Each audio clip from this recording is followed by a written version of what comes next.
पत्नी पूरे दिन भूखी प्यासी रहकर इस बात के लिए करवा चौथ का व्रत रखती है ताकि उसके पति की उम्र लंबी हो सके और पूरे दिन भूखी प्यासी रहकर अपने पति का इंतजार करती है। वो सोचती है कि जब चांद निकलेगा तो उससे पहले उसका चांद लौट कर आ जाएगा, लेकिन चांद पहले निकलता है और उसका चांद देरी से घर पर आता है। बस देरी से घर पर आने के कारण पति और पत्नी के बीच आपसी कहासुनी शुरू हो जाती है और कहासुनी इतना बड़ा रूप ले लेगी, शायद वो दोनों पति पत्नी को इस बारे में पता भी नहीं होगा।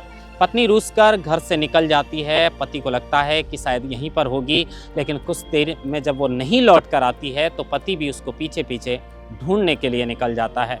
पति कुछ दूरी पर जाकर देखता है तो वो सदमे में चला जाता है। उससे वो हालात देखे नहीं गए। पत्नी का सत विकसित हालत में शव देखकर सबसे पहले वो अपने भाई को मैसेज करता है और कहता है कि मैं दुनिया से जंग हार चुका हूँ। मेरी पत्नी ने इस दुनिया को अलविदा कह दिया है। अब मेरी आईडी पर आप काम करोगे। ये आखिरी शब्द थे घनश्याम के, जिसकी पत्नी का नाम है मोनिका। एक बेटा और एक बेटी भी है, लेकिन दोनों ने इस दुनिया को अलविदा कहने से पहले ये भी नहीं सोचा कि उनके बच्चों का आखिर कौन ध्यान रखेगा। हरमाड़ा थाना क्षेत्र अंतर्गत जैसे ही ये खबर फैलती है, पूरे इलाके में सनसनी फैल जाती है। करवा चौथ पर जब महिलाएं अपने पति की लंबी उम्र के लिए ये पवित्र जो है व्रत रखती हैं, उसी दिन इतना बड़ा हादसा हो जाना क्षेत्र में सनसनी का कारण बन गया। चारों ओर बस इसी बात की चर्चा थी कि आखिर घनश्याम और मोनिका इस दुनिया को कैसे अलविदा कह गए।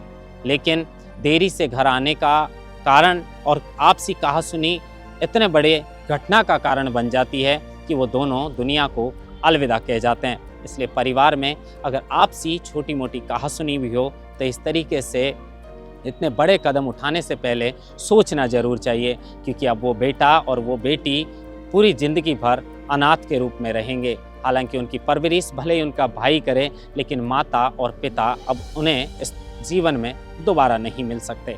महेंद्र मासोटा, लोकमत हिंदी, जयपुर।